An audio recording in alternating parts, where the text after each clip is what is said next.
Siapa yang pernah kena? Korang beli rumah harga 500k tapi rasa kecil je saiz dia.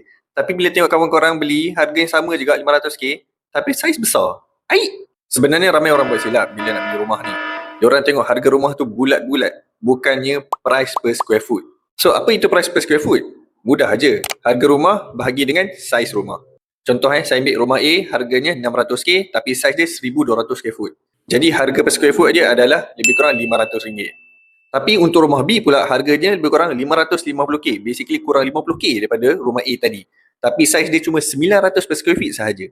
Jadi untuk setiap kaki persegi, harga dia adalah RM610. Jadi walaupun rumah B tu nampak macam lebih murah, tapi sebenarnya lebih mahal kalau kira kaki persegi. So dekat sini, harga PSF ni sangat memainkan peranan yang penting. Harga per square feet ni basically dia macam bagi kita benchmark lah. Sama ada projek tu sebenarnya mahal ataupun murah berbanding dengan median price dekat tempat tu.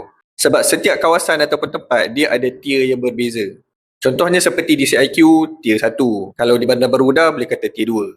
Jadi setiap tier tu ada median price dia yang berbeza.